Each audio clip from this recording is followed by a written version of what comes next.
This is the Bama Podcast with Marty Solomon. I'm his co-host, Brent Billings. Today we pick up after the moment of Jesus' death on the cross, looking at the preparations for his burial and the work of two unexpected characters who take, maybe for the first time, their own stand in honoring Jesus. I like it. I think we can dive right in. John 19? Yes. Is that what you mean? Yeah. Man, straight to the text. Okay.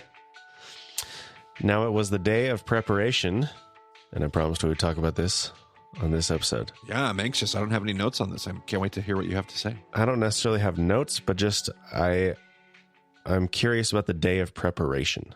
Like that, I'm not sure we've talked about that before. We've talked about Passover, clearly, but I don't know if we've talked about the day of preparation. Yeah, so, and there are a lot of different takes on stuff, and there's a ton of people that work very hard at trying to show how the nuances of this week are all wacky and off and they don't work. And here's Jesus is actually in the tomb for like 3 nights or whatever. Like there are so many weird, wacky theories out there about what's going on here that I just don't think are warranted in the text. I think it's people taking the text probably a tad bit too literally, probably not in its original language, probably making some assumptions and being a little bit too picky about context and nuance. But in my opinion, talked before about the case for John being written in Hebrew, not as much of a strong case as we maybe have for Matthew, but we've talked about that. Yeah, and I've avoided bringing that up at every time that I thought, like, because I've thought it a lot in the last few episodes. I'm like, man, this is another place where you could make that case. This is another place, but I don't really like the theory, so I haven't been bringing it up, probably to set my own mind at ease because I don't want to wrestle with it any more than I already have. But yeah, I mean, that could be at play here. But the day of preparation is the day prior to Passover. It's the day. So Passover is going to be that evening, the technical Passover. As I understand the historical details, this doesn't keep me up at night. Like, I don't think it's all that difficult. I have not really figured out why everybody's so worked up about the days and the details of making this week work and making the Gospels harmonize themselves. I think John does use language differently. I think he references the days a little differently, and there might be reasons why he does that textually. But generally speaking, just historically, contextually, the day of preparation is the day before Passover. It's the day you're getting ready for Passover. Passover on this year fell on that. Passover is going to be Friday evening. You're going to eat that. You would have eaten that Passover Friday evening, but Friday evening is what in the Jewish world, Brent? That is the Sabbath. It's the Sabbath. Now, they don't do this today, but there seems to be plenty of evidence that suggested in the first century, Second Temple Judaism, you didn't want to be working and having a Seder and holding all that stuff on this. John's going to call it even later a special Sabbath. This is a holiday Sabbath. The holiday falls on the Sabbath, and so that makes it an interesting special Sabbath. And so in that day, they bumped their Seder one night earlier. Now, the official Seder, the Levitical Seder, in other words, the sacrifice that has to be offered in the temple by the priests, that doesn't change on the calendar. That's still the day it needs to be. But your family at home had the Seder the night before, and this is why the whole week works. Jesus celebrated the Seder on Thursday evening with his disciples. The next evening was actually Passover, so that Passover, the official, sacrificial Passover lamb, the paschal sin offering in the temple would have been offered while he's dying on the cross. So he still dies as the Passover lamb, but also eats the Passover with his disciples the night prior. But then that means that Sabbath is coming, and they now have to get him in the tomb. Like, all the details work. All the details work. He's eating on Thursday. He's sacrificed as the Passover sacrifice on Friday. Before sundown. And then at sundown, the Passover actually begins, but they're not observing the Passover as far as a meal goes. So now he's in the tomb, which means he then rises on Sunday. And now that makes him rise on first fruits. The first Sunday following the Paschal Shabbat is always first fruits. So that makes him rise on first fruits. That means he's in the tomb for about at least 26 hours. That would be 3 Jewish days. And I know that in some references it's 3 days and 3 nights, but that's usually a reference to prophets, not a reference to his actual burial. That's a remez when it says 3 days and 3 nights. The 3 days, he's in the tomb for 3 days. Any part of time of any day, 1 hour on one day, all of Saturday and 1 hour on the next day is 3 Jewish days. That would be 3 in the Jewish mind. That's 3 days. 26 hours would be 3 days. So I think he gets in the tomb. Not just any 26 hours, but the last hour of one day, and then the 24 hours of a full day, and then the first hour of the last day. That's a good distinction. You can't say 11 a.m. Today to 1 p.m. tomorrow counts as 3 days. Right. That is correct. So any piece of, let me go back to what I was going to say. Any piece of one day, a full day, and then any piece of the next day. So he could have been in the tomb for 26 hours, as little as 26 hours, and actually been in there for 3 days. Ray said he thinks Jesus was crucified, barely gets in the tomb before sundown, is in the tomb all of Shabbat, and does not wait till sunrise. He says, I think he's gone out of the tomb, probably what we would even call late Saturday night, like just an hour or two into Sunday, or the Jewish Sunday. And he could absolutely be right. That would be 3 Jewish days. But, I mean, that messes with our sunrise service image. So maybe Jesus was nice to us and he waited for the moments right before dawn. Yeah, there's actually a footnote in our previous passage from the last episode that kind of talks about this. Exodus 12:6 is where this comes from, and I think this is some reference to the Septuagint. But there's the idea is the Passover lamb is slaughtered the day before at twilight. And it says that in the Greek, the phrase is between the two evenings. But then by the time of Jesus, there are so many lambs that need to be slaughtered during this time. Like, you cannot do all of this instantaneously at this twilight moment. So they redefined twilight. They redefined between the two evenings as soon as the sun hits that high point in the sky and begins to go down, that is the first evening, and then the actual end of light is the second evening. And so they have the entire afternoon to do this. So it, whether you think that it was exactly at 3 o'clock or whatever, or 6 o'clock, which one was it? Oh man, I want to say 3. You cornered me without my notes, but I want to say 3. The time of Jesus' death does not have to be down to the minute because how they have redefined this between the two evenings as basically the entire afternoon. Except the actual Paschal sin offering is going to be a moment. Like, he literally dies, and this is important for me. He dies as you hear the shofar in the background.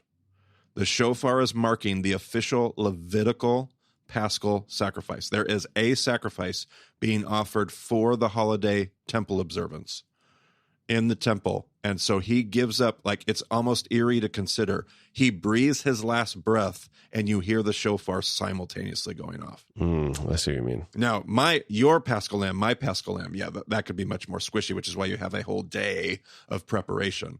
But that official one that's happening in the temple is announced with a shofar at the hour of sacrifice. And that element just adds a really cool visual of what's happening as Jesus gives up his last breath on the cross. Yeah, it just doesn't talk about that in John, does it? No, I don't believe so. Pros and cons of harmonization.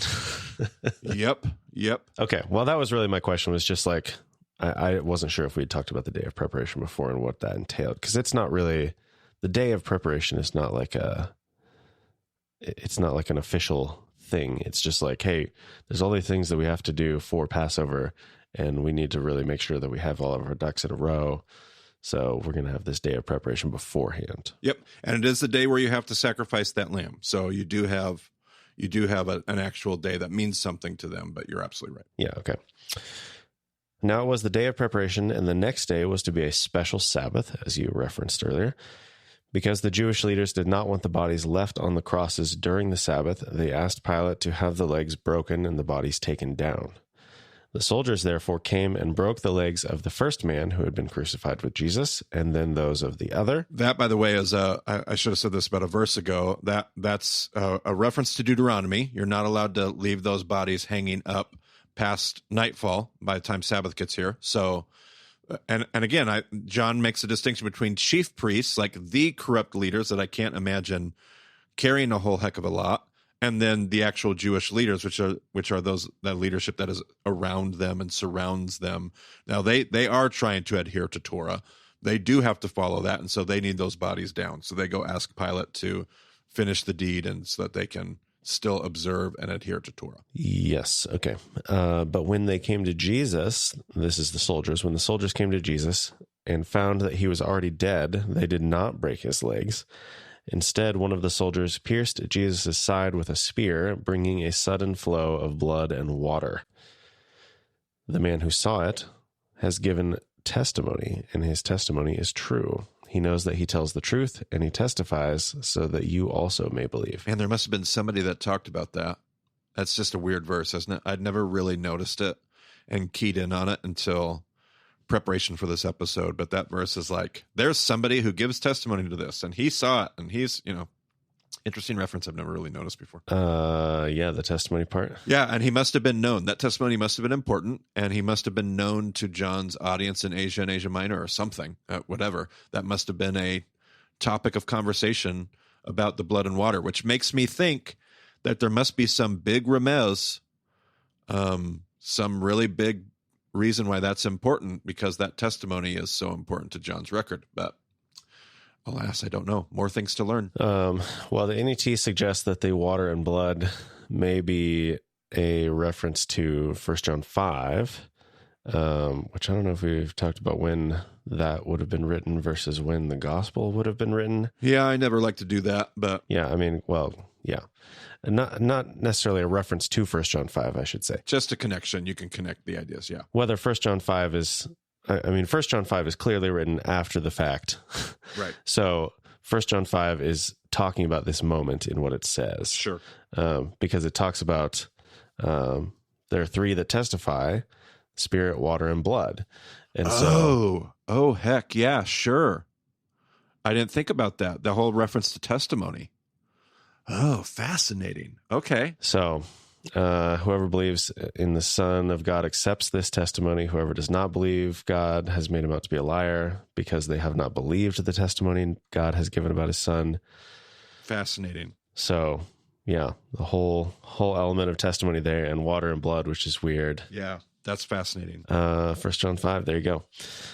Same author, right? Everyone agrees? Yeah. Well, I mean, more or less. Everybody definitely doesn't agree, but we do. And that's how I see it and how we presented it. So yeah, absolutely. And this is a great example of why I think you see it. There's a real consistency to the thought, the methodology, the language, the theology between the books. And if it's not the same author, most people have said there's a school, a Johannine school, where his disciples are the ones that are writing these letters in his name.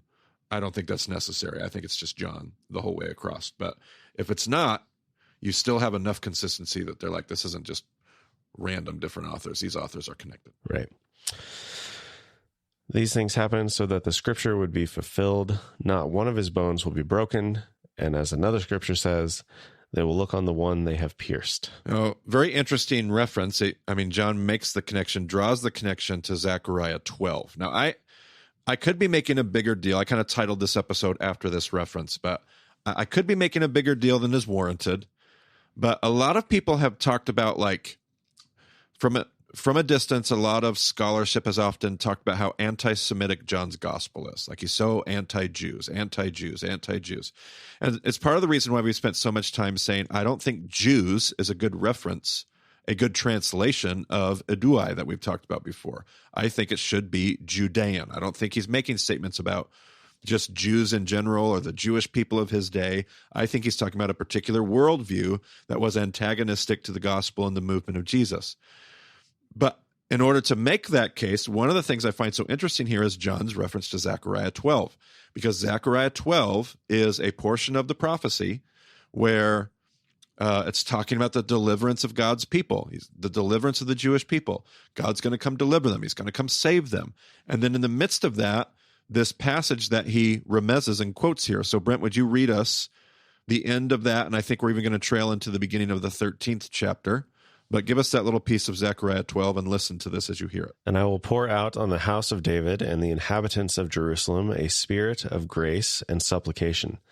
They will look on me, the one they have pierced, and they will mourn for him as one mourns for an only child, and grieve bitterly for him as one grieves for a firstborn son.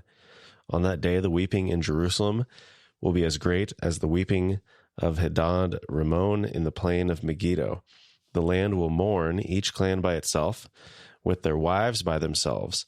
The clan of the house of David and their wives, the clan of the house of Nathan and their wives, the clan of the house of Levi and their wives, the clan of Shimei and their wives, and all the rest of the clans and their wives. On that day, a fountain will be opened to the house of David and the inhabitants of Jerusalem to cleanse them from sin and impurity. All right, so this prophecy, this section of prophecy talking about God saving his people, the Jewish people, and in it, it kind of like culminates in this, I'm going to pour out on them a spirit of grace and supplication. So God's like, I'm going to come, I'm going to save them with might and with triumph. I'm also going to pour out a spirit of compassion, of grace, of supplication, and they're going to get it. They're going to mourn. They're going to look on the one they've pierced. And in Zechariah, it's not talking about Jesus primarily. It's just like Isaiah we talked about episodes ago. Zechariah's not talking about Jesus. Zechariah's talking about God says it's me. They've pierced me. They've struck and pierced me, but now they're going to realize it. And they're going to look on me, the one they have pierced, and they're going to mourn, and there's going to be restoration, and there's going to be a fountain of salvation, and there's going to be all of this. Now, why does John reference this passage here in John? And you could keep going, by the way. You could just keep reading Zechariah 13. You could get to the whole shepherds struck and the sheep are scattered, and think about the ramifications of that for the New Testament setting and context. And like you could just keep reading all the way to the end of Zechariah. But why does John reference this passage if he's not trying to say, like, if part of his gospel is not an intentional invitation to his own Jewish brothers and sisters to say, this is your moment. This is what God's pouring out. He's looking for restoration. John can't be writing an anti-Semitic gospel and intentionally remez this prophecy, because this prophecy speaks about God pouring out a spirit of grace and supplication on the Jewish people and them seeing it and getting it and coming back and responding with worship to God. So I think this is John's plea, his invitation to recognize the moment you're in and say yes to this whole Jesus thing. Yeah, and just a point to clarify that Zechariah is talking about God. There's some commentary on, let's see, it's in verse 10, where it says they will look to me, or they will look on me. And the footnote says, because of the difficulty of the concept of the mortal piercing of God, the subject of this clause, and the shift of pronouns between certain manuscripts, blah, blah, blah. And it's like, look, clearly some of these manuscripts change it because they were uncomfortable with the idea of piercing God. But the original should be, that's what this is talking about. So sure. Yep. Back to John 19 then? Yes, I think so. Okay. Later, Joseph of Arimathea, and I was curious where Arimathea was. I was attempting to look into that. I do have a Wikipedia article on that. It seems to be near to Jerusalem, although there's debate exactly where it is, probably. But you can check that out if you're interested. Joseph of Arimathea asked Pilate for the body of Jesus. Now, Joseph was a disciple of Jesus, but secretly because he feared the Jewish leaders. With Pilate's permission, he came and took the body away. He was accompanied by Nicodemus, the man who earlier had visited Jesus at night. Nicodemus brought a mixture of myrrh and aloes, about 75 pounds. Taking Jesus' body, the two of them wrapped it with the spices in strips of linen. This was in accordance with Jewish burial customs. See, and what I love about this passage here is you see these two characters. I think about the parable of the weeds and the wheat. Like, there was wheat among them, their weeds. Like, and they weren't taking a stand, and it was all in secret because they feared the Jewish leaders, and rightfully so. Like, I totally get it. I think I said in our Chosen series commentary, like, I completely relate with, like, Nicodemus is one of the characters I relate to the most in that whole story. But this moment, they come out of hiding. They come out of It's his tomb. It's their spices. It's their linen. It's their, like, they all of a sudden show up and say, I'm in. Like, I've been watching. I've been listening. I thought he was right the whole time. I'm now here to, like, I just find this whole scene just incredibly moving because these are wealthy, influential people with privilege and power and a comfortable, and they're like, no, I'm letting that go so that I can be a part of a thing that I believe in more than my own experience of comfort. And I just find that to be instructive. I find it to be inspiring. I love this portion of this little part of the chapter. I love it. And of course, this is a Greek original, so the word for disciple there is mathetes, but I do wonder what exactly that relationship was like for him to be, like, what was his relationship with Jesus? Was he, right? Speaking of Joseph specifically, like Nicodemus came to him at night.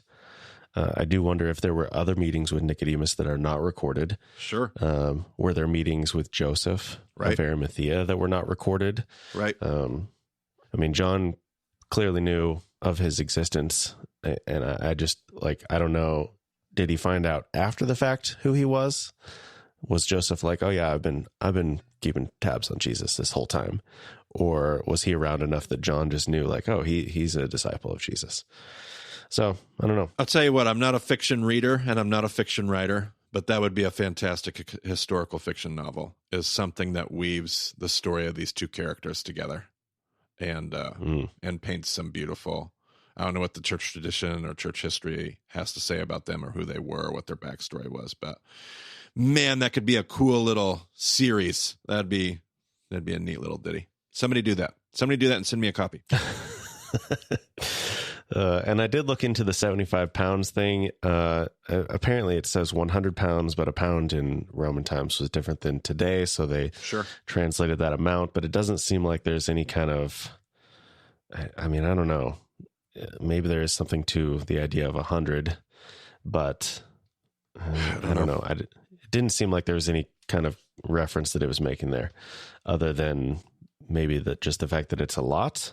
Or maybe that's the normal amount. I don't know. Yeah, I don't know. Clearly care being taken here, though, either way. Yes. So at the place where Jesus was crucified, there was a garden, and in the garden, a new tomb in which no one had ever been laid, because it was the Jewish day of preparation, and since the tomb was nearby, they laid Jesus there. And I think the insinuation is that the tomb belongs to Joseph, but I don't know that I actually see that in the text. But I'm not sure. Is there any other reference to Joseph of Arimathea in the Synoptics? He's in both Matthew and Mark. I think one of them says it's his tomb. Joseph took the body, placed it in his own new tomb. Okay, so Matthew says that it is his tomb. Doesn't say that in Mark, but it does say it in Matthew. And Matthew says it was his own tomb, which is a huge deal, by the way, because I mean a tomb, that is a huge piece of financial real estate, especially that close to the city. And if you take somebody and lay Jesus in your own new tomb, it now is no longer your family's tomb. You don't use it you bought that for your whole extended family tree that would come after you. And now that tomb is now Jesus's tomb. I don't know if they could do both but I'm not sure you would have. It's just a huge, huge, huge financial sacrifice to dedicate that tomb and use it for. Now, of course, somebody's going to write me an email and be like, well, it wasn't occupied for very long. And it will be a very clever email. And thank you for making that point. George DeYoung has a fantastic theory on this that I was doing scouting by myself in Israel one day. And I had yet to meet George DeYoung. He's a fellow guide, a student of Ray. I had never met him. I'd talked to him online, but never. I ran into him on accident in Israel one day. And it was the day that he was talking about tombs. And so I kind of followed him around for a little bit of their time just to hear him and meet him and spend some. And one of the lessons I got to hear was his take on Joseph and his tomb. And he said his take was, I think Joseph plans to be buried here. And I was like, why would you think that? And And he says, because it's in the text. Can you think of a story, Brent, where somebody ended up in a tomb that wasn't theirs and what happened? Because he says something about, I think George had said something about a reference. Does Joseph of Arimathea say anything in Matthew or Mark? He doesn't say anything, does he? Oh, boy. Let's see. I don't think he does. I'm trying to remember how George made this connection. No direct quotations. Just says he went to Pilate and asked for Jesus's body, but no actual words coming out of his mouth that are recorded. Man, George made a connection somehow to the idea of bones. And he wants his bones to be where Jesus's bones are. And he tied it to the story of, do you remember the story of the funeral procession that was carrying the body to a funeral, and they drop the casket, they throw the casket, the body rolls into Elisha's tomb, touches his bones, and what happened to the body? Oh, man. I don't remember. It sprang to life and ran ahead of the funeral procession. Oh, yeah. Right? And so George DeYoung's take was Joseph wants to be buried in the same tomb because he's trying to say, if my bones touch his, he's such a great prophet, I may see and taste the resurrection. What he doesn't realize is, there's going to be a resurrection, just not at all like what he foresees. And I loved that teaching. I wish I would have had it recorded because it was phenomenal. I probably have it buried. I have a bunch of George's teachings somewhere. I just need to go dig it out. But I loved that take. I loved the in the text nature of that. Might be a bridge too far. I don't know if I see that in the text or not. I'm sure George has done a whole bunch of work I just need to uncover. But nevertheless, that came to mind as we were talking about Joseph of Arimathea and his own brand new tomb. So there you go. Yeah, the details in John are just a little bit weird because it's like Joseph takes him, but then they're like, it's almost the end of the day, and so we're just going to use this tomb that's right here. But I guess Joseph, if this is right outside the city, this would be a really expensive tomb, right? Like, because people want to be buried close to Jerusalem. Yeah, it would be a super expensive tomb. And I've never thought about if you do try to harmonize these records, I wonder if they were in need of a tomb last minute and Joseph says, here's one that's cut out. What does this cost? I'll buy it.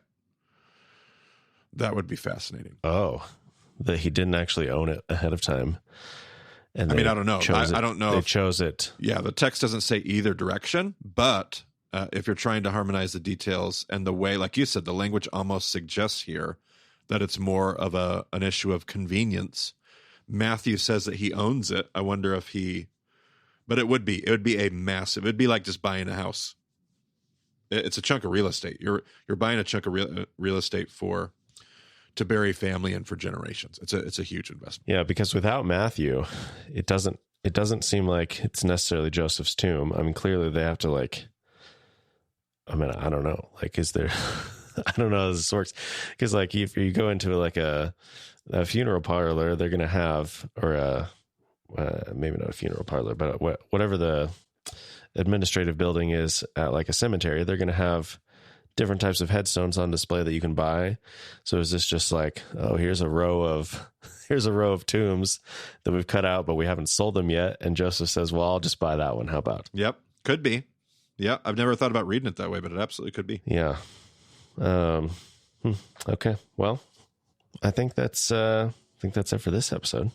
Yeah. Did we get all the way done? I think we did. Not that much brighter of an ending to this episode. We still have one more episode to wait before we have the glory. Whoa! Spoiler alert! Blow that spoiler horn. No, I'm just kidding. Sorry. Normally I don't know. I think for most people, I'm really a purist, Marty. I try not to spoil anybody on anything, no matter when it's from. But I think they know it's 2,000-year-old spoiler. That's pretty good. Okay, well, that'll do it for this episode. If you want to get a hold of Marty, you can find him on Twitter at Marty Solomon. You can find me at EIBCB, and you can find more details about the show at BeomonDiscipleship.com. So thanks for joining us on the Beomon Podcast. We'll talk to you again soon.